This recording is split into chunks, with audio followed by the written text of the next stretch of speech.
Hello à tous, j'espère que vous allez bien. On se retrouve aujourd'hui pour une nouvelle vidéo face cam. Alors j'en fais pas souvent mais j'espère en faire de plus en plus.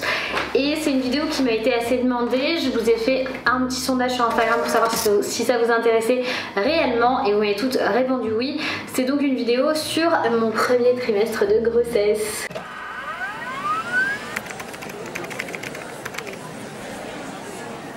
Je suis actuellement dans le 4e mois, je crois même que je termine le 4e mois. Déjà. Ça va super vite. C'est un truc de ouf. Les 3 premiers mois sont passés hyper lentement. Le premier trimestre est passé hyper lentement. Là j'ai l'impression que ça s'accélère. Pourquoi? Parce que j'ai été extrêmement malade pour ce premier trimestre.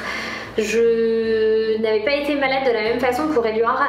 Clairement, j'avais été malade mais pas pareil. Pour Eliora, j'ai beaucoup vomi. Une fois que j'avais vomi, ça allait mieux. Et là, c'était plus des nausées. Donc vraiment, cette sensation d'avoir envie de vomir, mais sans vomir, qui s'en va pas. Mais du matin au soir et tous les jours. C'était horrible. C'était vraiment affreux. Franchement, c'était pas forcément le pire, mais c'était vraiment affreux. Donc j'ai carburé au Primperan de ouf. J'étais au Primperan et comme je sais pas avaler les cachets parce que j'ai une toute petite gorge, un tout petit gosier, enfin je sais pas, ça passe pas. Quand j'essaie d'avaler un comprimé, si c'est plus gros que comment ça s'appelle, le spasfon, le petit cachet rose du spasfon, si c'est plus gros que ça, en fait je vomis directement.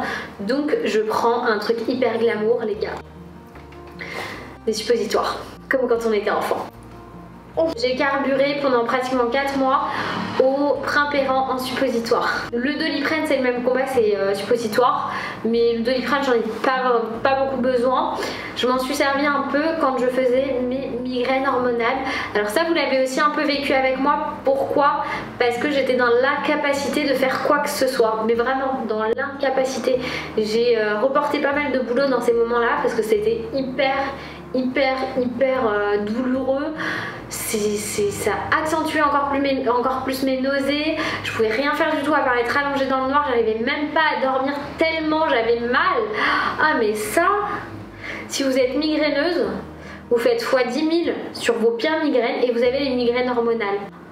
Je fais des migraines normales, on va dire normales, hors migraine hormonale. Ça m'arrive de temps en temps. Mais là pendant ce premier trimestre c'était presque tous les jours que j'avais mal et j'avais très mal et il n'y a rien à faire. J'ai demandé au médecin, il n'y a rien à faire. Vraiment le mec qui trouve le remède pour les migraines hormonales, je pense qu'il fait un carton. Voilà, un carton plein. Donc vous l'aurez compris, ce premier trimestre a été surtout rempli de maux de grossesse. J'ai été jusqu'aux hémorroïdes. Et ça c'est pas cool non plus. Je vous parle aussi, vous allez me dire mais c'est quoi cette vidéo sur son premier trimestre? C'est quoi ce premier trimestre de merde?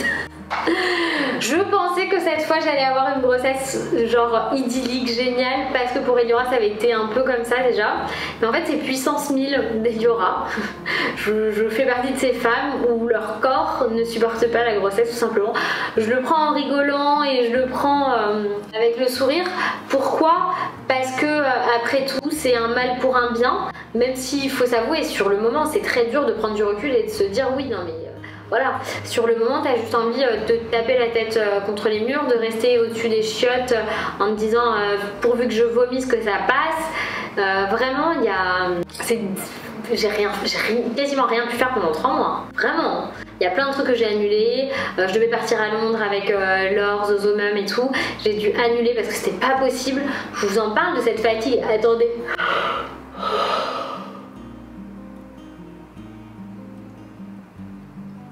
C'est pas une fatigue feinte, hein. C'est qu'à partir de 15 h que j'ai dormi 8 h, 12 h, 13 h ou 1 h dans la nuit, c'est le même combat. Je suis épuisée tout le temps. Et je déteste ça, être épuisée. Moi j'aime bien être en forme, faire plein de choses.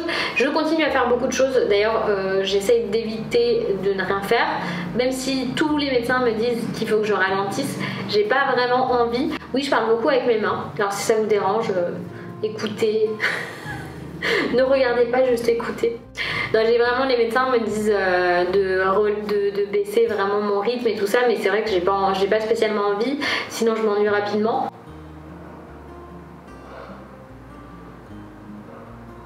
Alors par rapport au bébé, en comparaison, j'ai l'impression de moins le sentir que je sentais Eliora. Eliora, vers le 3e mois, je sentais déjà les bulles de bébé. Et là pour ce bébé on est au 4e mois et je sens que maintenant. Donc il y a un petit décalage. Et surtout en fait pour Eliora, comme c'était une grossesse dite à risque, j'étais arrêtée. Du coup je pense que les bébés ils bougent plus quand on fait rien. Parce qu'à l'époque j'étais salariée et j'étais en arrêt maladie. Donc j'étais arrêtée, j'étais pas encore alitée, j'étais arrêtée. Et du coup c'est vrai que je la sentais pas mal. Et là honnêtement je commence à sentir le bébé que maintenant. Mais que par moment quand je fais rien. En fin de journée, quand je vais m'allonger sur le canapé, enfin m'allonger c'est un grand mot, quand je vais m'asseoir sur le côté long du canapé, souvent je vais sentir bébé. Sinon c'est voilà dans des moments où je suis calme, détendue et où j'ai rien à faire, clairement.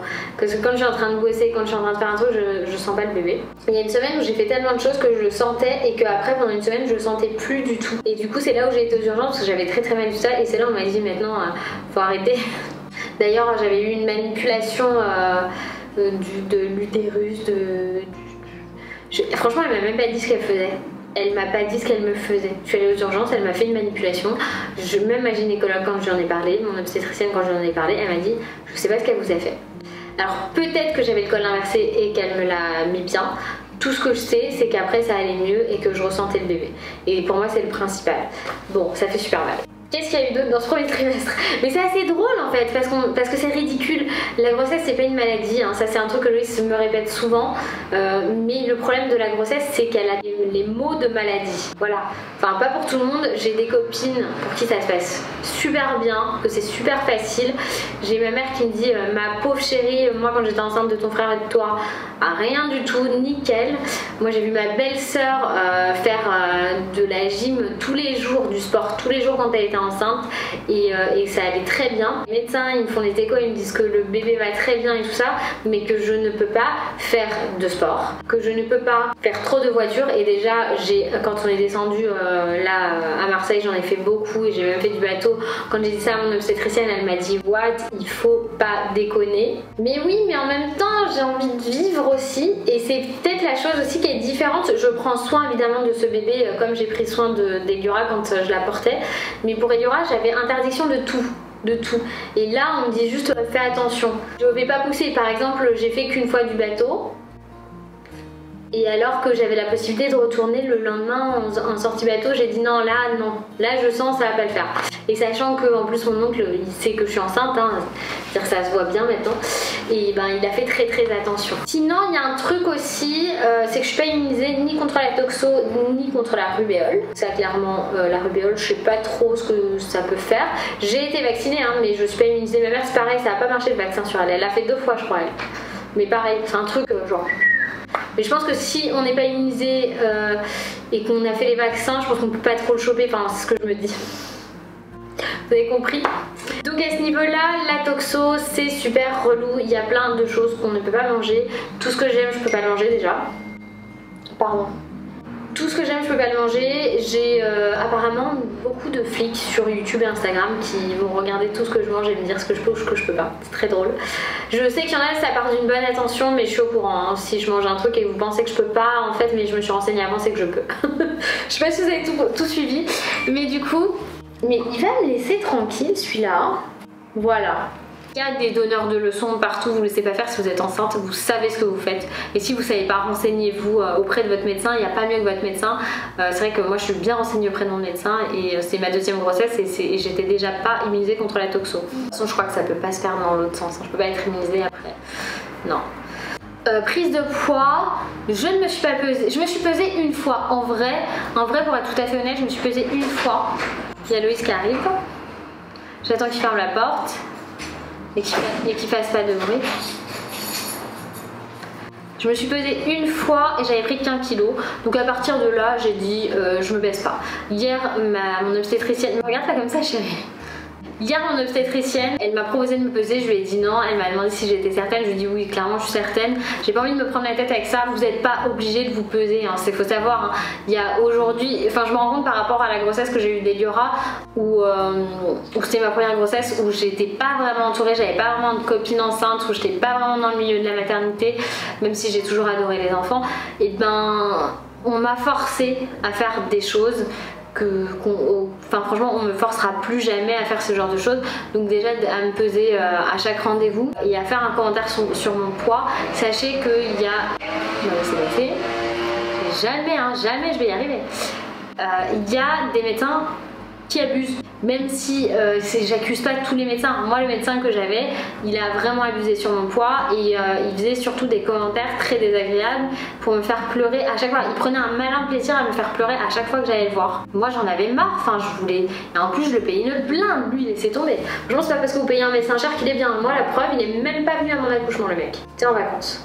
Bah lui franchement j'ai jeté mon argent par les fenêtres avec lui. Bref, si vous voulez pas vous peser et que vous faites attention à votre alimentation, bien évidemment, hein, c'est pas... moi j'ai décidé de pas me peser parce que je fais attention à ce que je mange et je sais ce que je mange surtout. Ça m'arrive de manger des pizzas comme ces derniers temps, mais la majorité du temps je vais manger des crudités. Je pense que vous le voyez aussi. En plus c'est moi qui cuisine ici, c'est moi qui fais à manger, donc je suis pas par monts et par veaux. Et clairement vu que je dois limiter beaucoup de choses que ce que je peux manger, bah voilà, c'est réglé.